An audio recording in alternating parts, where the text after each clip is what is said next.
Stop studying.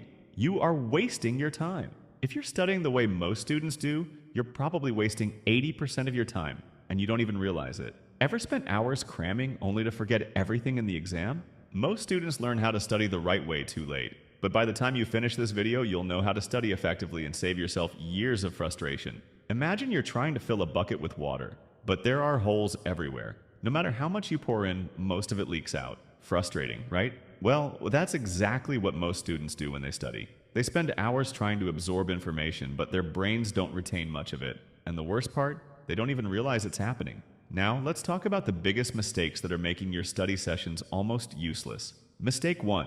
Highlighting and rereading. Most students think highlighting their textbooks and rereading notes will help them remember the material. But here's the shocking truth. Studies show that rereading has a retention rate of only 10%. That means if you reread a chapter today, by next week, you'll forget 90% of it. It feels productive because your brain recognizes the words on the page. But recognition is not the same as understanding or memorization. Think about it. If you keep watching the same movie over and over, does that make you an expert on filmmaking?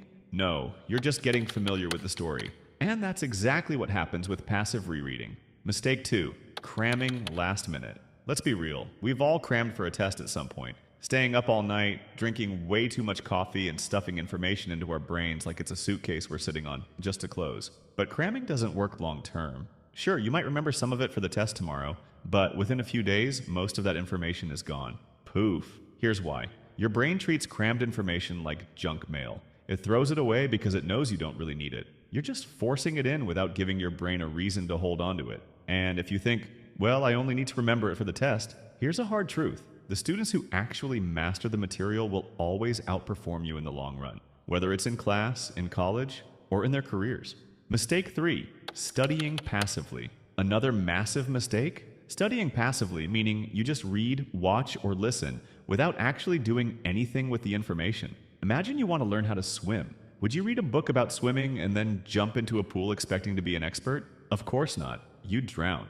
Yet, when it comes to studying, most students do exactly that. They read the textbook, watch a lecture, and assume they've learned the material, but unless you engage with the information by testing yourself, teaching it to someone else, or practicing, it won't stick. Now that you know these mistakes, how do you actually study the right way?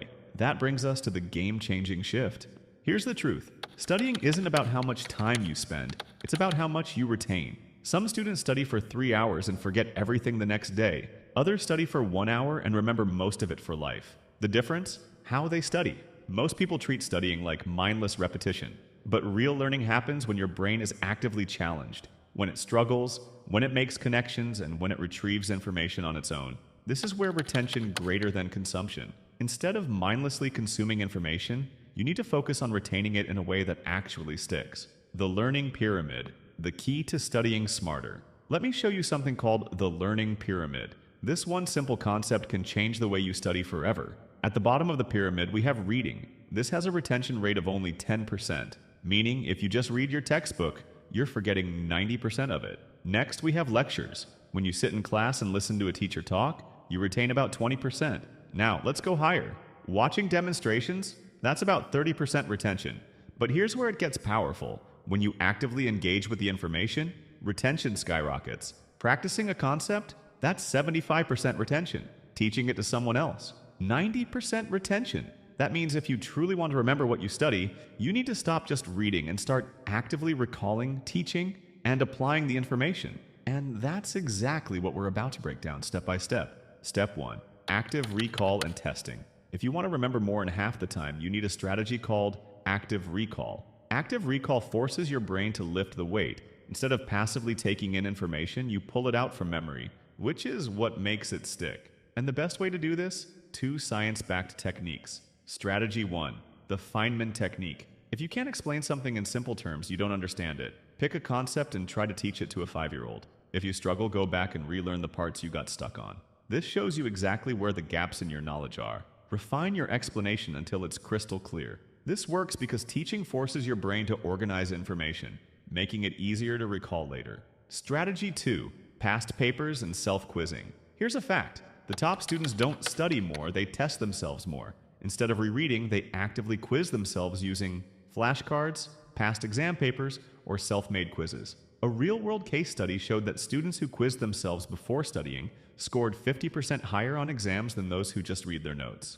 Step 2. Spaced repetition and the forgetting curve. Did you know that you forget 50% of what you learn within an hour? This is called the forgetting curve, and it explains why cramming fails. Your brain is wired to forget things it doesn't use. But here's the good news. You can hack your memory to remember more with less effort. Instead of trying to memorize everything in one sitting, spread it out over time. How to use spaced repetition in 3 steps. Day 1, learn the material. Day 3, quick review, approximately 10 minutes. Day 7, self-test without notes. Step 3, how to make studying a daily habit. The real challenge? Sticking to a study routine. Most people struggle because they procrastinate, they get overwhelmed, they burn out. So let's fix that with 3 simple habit hacks. Hack 1, the 2-minute rule. This is a psychological trick that stops procrastination. Instead of telling yourself, I have to study for an hour, tell yourself, I'll just read 1 page, or I'll just do 1 flashcard. Once you start, your brain shifts into might as well keep going mode. Hack 2, habit stacking.